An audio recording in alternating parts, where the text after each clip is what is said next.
We've made it to impact here, Mike, the moment of truth, as some would say.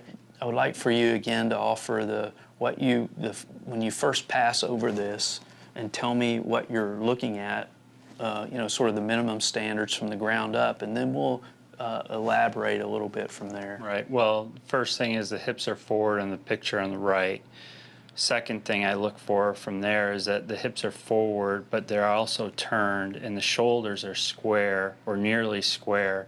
They're not open. So there's some relationship between the hips and the shoulders that I'm looking for. On the picture on the right, I also look for the handle being forward. The elbows are still close together. They're not far apart.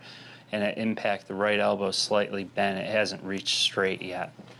Correct. So again, Mike, just as we've done in all the other checkpoints here, I'm going to come in and start to add some more detail to the basics that you offered, and I'll start with the knees. And you notice that in the right picture, the left knee has now started to straighten. That knee begun straightening in this last increment, but it hasn't reached straight yet. Right. Second, that knee is just slightly in front of the ankle. It's not behind the ankle. That's facilitated by the hip slide. Grant's continued the uniform linear motion of the hip slide that's put the weight 80 to 90% on the left at impact. As we work our way upward, but because he's moved his hips linear, he's created progressively more of a side bend. Right. Okay, and you can see that the side bend here is a number of degrees. We'll say 20 degrees is a good baseline, but it's different for different people with different clubs. Right, okay? because yeah, if he was hitting on the grass, he's not just burying the club in the ground. Correct. Hips are moving forward, increasing the side bend, which is actually flattening out the divot. Correct. The hips moving forward, the side bend increasing, and the active extending, which you were alluding to when you said that the hips were open and the shoulders are square. That's really an active extension. Right. Okay, and that active extension, the hips being open and the shoulders being more square, is that with the side bend is serving to progressively shallow the angle of descent as the golfer comes through the ball. So we started with the weight. We started with the weight, the knees, worked our way up to the hips and the hip slide, how that was affecting the side bend. And then in the context of the side bend, we discussed how the side bend and the extension was happening. And I wanted to make the point again that Grant is doing all this around a stable axis. Right, his head still hasn't moved. It's still the same distance from the ground it was throughout the swing. Exactly.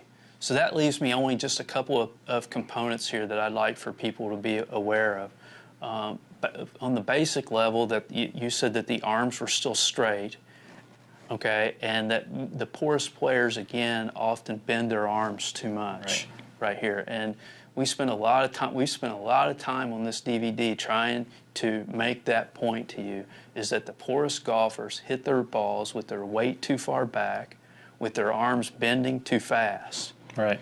That puts the butt of the club too far behind the ball when they hit. Now, the expert players, oftentimes their problems are moving their hips too far forward and extending too much. In other words, their hips are too open, they're tucked up underneath them too far, their head's extending up, and the butt of the club is going up and out too far. Right. Correct? You also notice here, because of the hip slide, and part of the extension is that the right foot or right heel hasn't come off the ground yet either. That's just a good reference for a lot of people to keep their hips from spinning out, which they tend to do. Correct. I'm glad you mentioned that, because I was going to miss that here, is that the right foot is still down as you look at it from on the left picture, and on the right picture, that heel is still in front of the toe. I'm going to say that again. That heel is still in front of the toe, and that's a product of the hip slide. Right. Okay, now Mike and I have made it to impact here. We've offered you a progression of checkpoints to help guide you through the time and space of the swing, but it doesn't stop here. We've got to continue to trace the extension, left tilting, side bending, hip sliding, the flying wedge, how that's controlling the angle of the club face and the grid.